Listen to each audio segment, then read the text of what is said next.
Hello viewers, నేను మీ Tataji కోట్టెం Agriscience Guntur marketing manager. మీకు తెలుసు, లాస్ట్ 1 year బ్యాక్ మన కోట్టెవ కంపెనీ ఒక ప్రపంచవ్యాప్తంగా బయోలాజికల్ ప్రొవైడ్ చేసే స్టాలర్ కంపెనీని పర్చేజ్ చేసింది. ఇప్పుడు మనం స్టాలర్ కంపెనీ కోట్టెవ 2 ఒకటే. ఈ స్టాలర్ కంపెనీలో ఈ కోట్టెవ కమ్యూనిటీలో ఈ రాబోయే ఒక 2-3 నెలల తర్వాత ఒక 2 అద్భుతమైన బయోలాజికల్స్ రాబోతున్నాయి.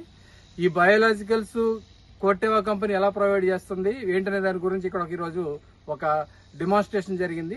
ఈ డెమాన్స్ట్రేషన్ గురించి మన ఆంధ్రప్రదేశ్, తెలంగాణ, సౌత్ ఇండియా మొత్తం చూస్తున్న జిఎం హరినాథ్ రెడ్డి గారు మనతో ఉన్నారు. సో జిఎం హరినాథ్ రెడ్డి గారు ఈ రెండు కంపెనీల యొక్క ప్రొడక్ట్ గురించి మాటల్లో విందాం. Over to you sir, please. మన రాబోయే కోట్టెవ కంపెనీలో ఉన్న ఈ 2 ప్రొడక్ట్ల గురించి ఒకసారి మన వ్యూవర్స్ కి మీ మాటలో చెప్తారని ఆశిస్తున్నాం. థ్యాంక్ యూ తాతాజీ. Thank you sir. Thanks for inviting మీ. ముఖ్యంగా మీకు అందరికీ బయోలాజికల్స్ అంటే కొంత కన్ఫ్యూజన్ ఉంది. కొంతమంది బయోస్ అనుకుంటారు, కొంతమంది బయోలాజికల్స్ అంటే ఏందో తెలిసిన వాళ్ళు ఉన్నారు. సో ముఖ్యంగా బయోలాజికల్స్ అంటే మీరు ఒక్క మాటలో అర్థం చేసుకోవాలంటే, చాలామంది ఇప్పుడు కూరగాయలు కానీ పండ్లు కానీ ఏదైనా వ్యవసాయానికి సంబంధించిన ఏ ప్రొడ్యూస్ తినేటప్పుడైనా పాతకాలంలో లాగా రుచి లేదు, క్వాలిటీ లేదు అనుకుంటా ఉన్నారు. ఎక్కడి నుంచి వస్తుందండి రుచి, క్వాలిటీ? ఎక్కడి నుంచి వస్తాయి? భూమిలో ఏముంది? సూక్ష్మ పోషకాలు ఏమైనా ఉన్నాయా? పశువులేరు వాడుతున్నారా? పచ్చిరొట్ట పైర్లు వాడుతున్నారా? క్వాలిటీ రావాలంటే ఎక్కడి నుంచి వస్తుంది? ఇవన్నీ ఉంటేనే వస్తుంది.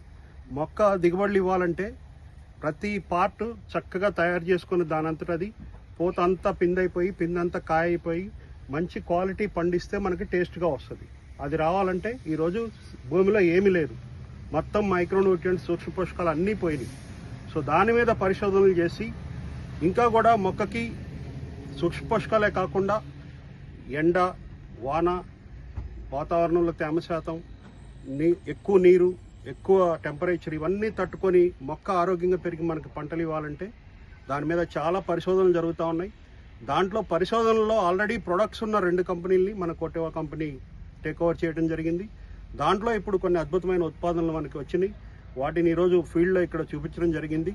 ముఖ్యంగా మీరు అందరూ చూస్తే వాటిల్లో ఇక్కడ చాలా క్లియర్గా చూడండి, మీకు కళ్ళకు కట్టినట్టు ఎంత డిఫరెన్స్ ఉందో. ఇది రైతు ప్రాక్టీస్.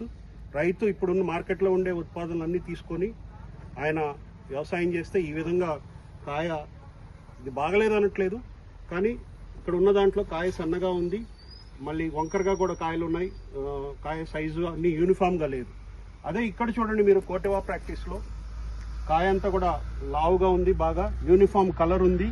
అట్లానే ప్రతి కాయ కూడా చూడండి లావుగా ఉంది. సో దీనివల్ల ఏమవుతుందంటే దిగుబడులు వస్తాయి, క్వాలిటీ వస్తుంది. మనం ఏదైతే టేస్ట్ గురించి మాట్లాడుకున్నామో ఈ పంటలో సరే ఇది కలర్కి పోతుంది కాబట్టి వేరే పంటల్లో అంతా కూడా టేస్ట్, మనకి క్వాలిటీ చాలా ఇంపార్టెంట్, దిగుబడులు చాలా ముఖ్యం. సో అవన్నీ కూడా ఖచ్చితంగా మీరు ఈ బయోలాజికల్స్, కొత్త బయోలాజికల్స్, రాబోయే బయోలాజికల్స్ నుంచి ఇంకా అద్భుతాలు చూస్తారు అని తెలియజేయడానికి నేను చాలా సంతోషపడుతున్నాను. ఈ అవకాశం ఇచ్చినందుకు తాతాజీ గారి ఛానల్కి మీ అందరికీ ధన్యవాదాలు. Thank you so much. చూస్తున్నారు కదా మన కోట్టెవ ప్రాక్టీస్. అదేవిధంగా అంటే కోట్టెవ ప్రాక్టీస్ అంటే షుగర్ మూవర్ అంటే సెట్ వాడిన పొలంలో ఉన్న 100 కాయల యొక్క బరువు, అదేవిధంగా రైతు పద్ధతిలో వాడిన 100 కాయల యొక్క బరువు, అదేవిధంగా ఒక మొక్క మొత్తం మీద కాయలు ఉన్నాయని పెరిగితే గనక దాంట్లో వచ్చిన వెయిట్ మీకు అక్షరాల కోట్టెవ ప్రాక్టీస్ లో 202, అదేవిధంగా ఫార్మర్ ప్రాక్టీస్ లో 173 వచ్చింది ఇక్కడ.